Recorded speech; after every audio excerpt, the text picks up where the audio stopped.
Hello, folks. Good morning, good afternoon, good evening, wherever you may be. You're welcome to Communication Moments with Dr. Godswill Oki.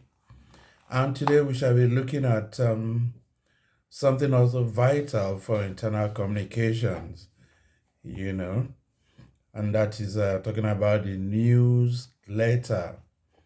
The newsletter, which is an important part of internal communication tools which you use in an organization. Or it is usually published by a company.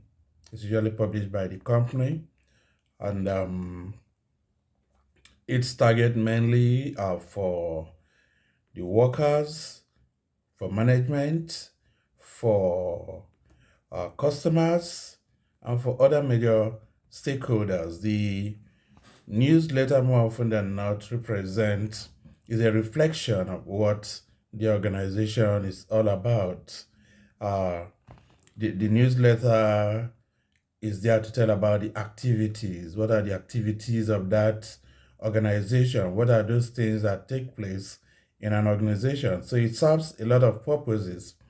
And that's why most times a lot of companies pay attention to it, because it's a reflection of the personality, of the brand of the organizations. Newsletters could be written periodically. It could be by monthly, and it could be bi-yearly. It depends on the policy of the organization, and at the same time, it depends on the availability of funds and responses to specific news, as may be the case. More often than not, you also have management information, which are seen, in the newsletters. Newsletters, like in other publications, like there's a writing theme, a writing topic from which there are other subtopics drawn. They are produced mainly for PR purposes, yes. Newsletters are produced mainly for PR purposes, but at the same time, they are produced for marketing. Anyway, marketing and advertising purposes. You need to know that newsletters have both the printed form, and these days with this spread of digitalization, newsletters also come in electronic form. They are produced for members to also know what are the new developments in the organization. These are some of the information which you impute in the newsletters, and are produced. Some are produced depending on the size of the organization. If it's a big organization, your newsletter could be the print run, the number of copies you produce could be more, because of course you're reaching out to more persons. And at the same time, if it's a small organization, the print run could also be fewer, as may be the case. Most times, the production of the newsletter lies with either the corporate affairs, or it could public relations. It depends on the nomenclature they use for it, or depending on the size of the organization. Also, at the same time, it can be contracted out for big organizations. Where information tasks are various, they could contract it out to a consultant, and of course, they will monitor the production to make sure that it's properly produced, as to meet the needs of that organization. Depending on the budget, the newsletter could be colorful. Whereby you have glossy papers or other high quality papers used, and at the same time, if the budget is low, the newsletter may just be in black and white, or in gray colors, as may be the case. Topics in newsletters vary.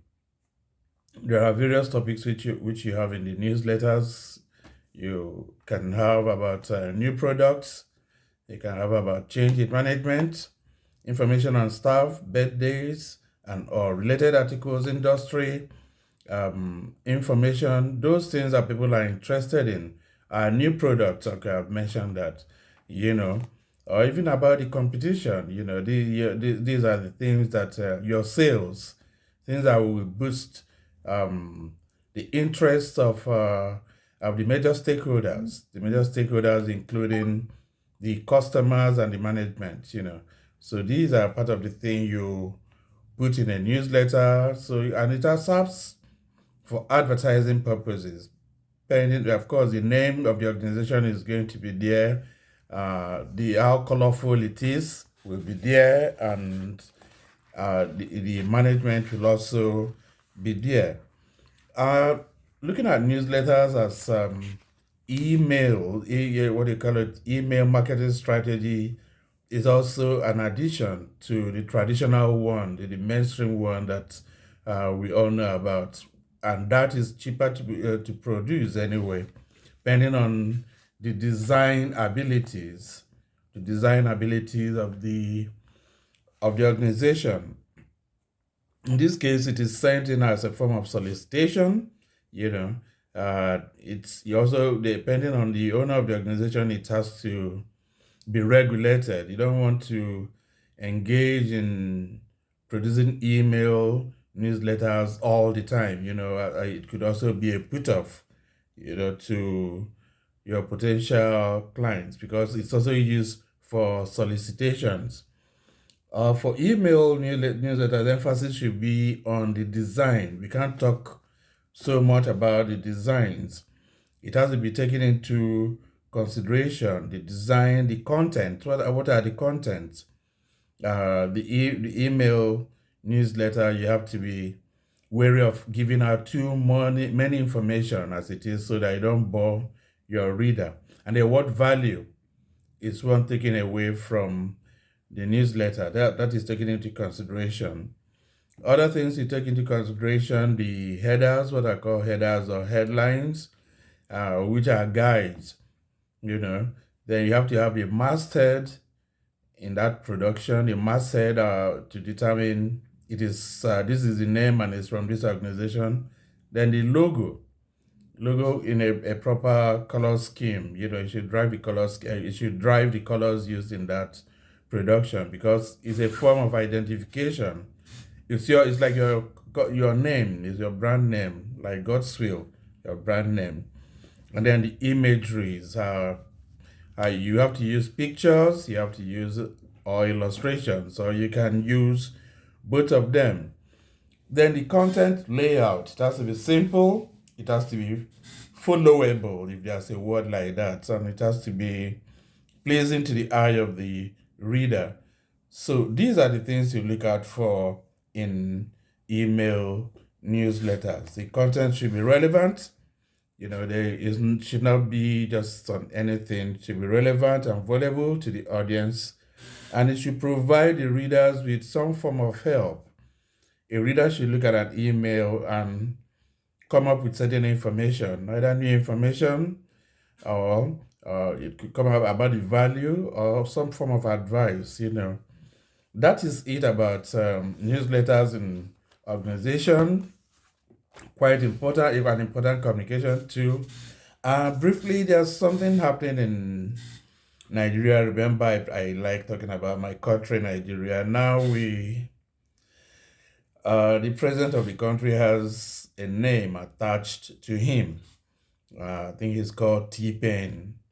That's a very, if there had been a musical situation, that's a wonderful name. And incidentally, there's an American musician who goes by that name, T-Pain. T-Pain is a music director, writer, and I think he's into pop music.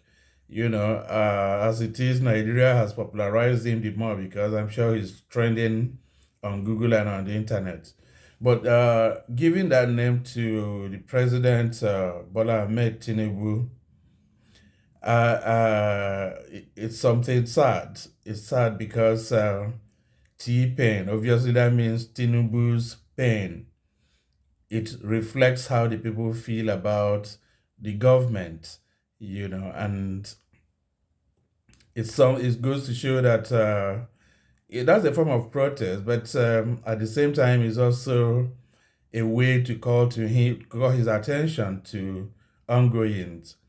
Now, the way that the name was popularized, I even have to blame the communication manager of the president.